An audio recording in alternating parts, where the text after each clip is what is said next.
उपराष्ट्रपति पद के लिए 6 अगस्त को चुनाव होना है। एनडीए की तरफ से जगदीप धनखड़ उम्मीदवार हैं, तो वहीं विपक्ष ने मार्गरेट अल्वा को अपना उम्मीदवार बनाया है। अब बहुजन समाज पार्टी की मुखिया मायावती ने उपराष्ट्रपति चुनाव के लिए अपने पत्ते खोल दिए हैं। राष्ट्रपति चुनाव के बाद उपराष्ट्रपति चुनाव में भी विपक्ष के खिलाफ अलग स्टैंड लेते हुए मायावती ने एनडीए उम्मीदवार जगदीप धनखड़ के समर्थन का ऐलान किया है। मायावती ने साफ कर दिया कि बीएसपी एनडीए के उम्मीदवार जगदीप धनखड़ को वोट करेगी। बीएसपी चीफ मायावती ने खुद ट्वीट कर इसकी जानकारी दी है। उन्होंने अपनी पार्टी के समर्थन की घोषणा बुधवार को की है। आपको बता दें, राष्ट्रपति चुनाव में भी मायावती की बीएसपी ने एनडीए उम्मीदवार द्रौपदी मुर्मू को समर्थन दिया था। उपराष्ट्रपति चुनाव में जगदीप धनखड़ एनडीए उम्मीदवार हैं, तो वहीं विपक्ष की साझा उम्मीदवार मार्गरेट अल्वा है। बीएसपी सुप्रीमो ने एनडीए उम्मीदवार को समर्थन का ऐलान करते हुए अपने ट्वीट में लिखा, सर्वविदित है कि देश के सर्वोच्च राष्ट्रपति पद के लिए चुनाव में सत्ता और विपक्ष के बीच आम सहमति नहीं बनने की वजह से इसके लिए फिर अंततः चुनाव हुआ।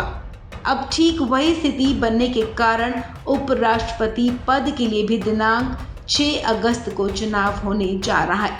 एक अन्य ट्वीट में मायावती ने लिखा, बीएसपी ने ऐसे में उपराष्ट्रपति पद के लिए हो रहे चुनाव में भी व्यापक जनहित और अपनी मूवमेंट को ध्यान में रखते हुए जगदीप धनखड़ को अपना समर्थन देने का फैसला किया है, जिसकी मैं आज औपचारिक रूप से घोषणा कर रही हूँ।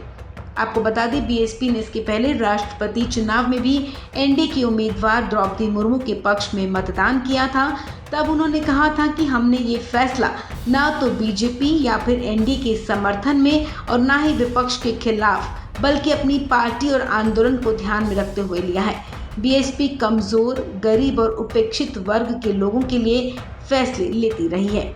आपको बता दें, मौजूदा उपराष्ट्रपति वेंकैया नायडू का कार्यकाल 10 अगस्त को खत्म हो रहा है।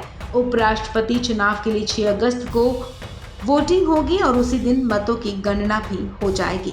गौरतलब है कि बीजेपी गठबंधन यानी कि एनडीए की तरफ से जगदीप धनखड़ को उपराष्ट्रपति चुनाव के लिए अपना उम्मीदवार बनाया गया है। जगदीप धनखड़ पहले पश्चिम बंगाल के राज्यपाल थे, जिसके बाद पार्टी ने उन्हें अपना उम्मीदवार बना है। वहीं विपक्ष की तरफ से साझा उम्मीदवार के तौर पर मार्गरेट अल्वा को प्रत्याशी बना है। हालांकि माना जा रहा है कि एनडीए उम्मीदवार की जीत तय है। इस खबर में फिलहाल इतना ही। तमाम अपडेट्स के लिए आप बने रहें वन इंडिया हिंदी के साथ।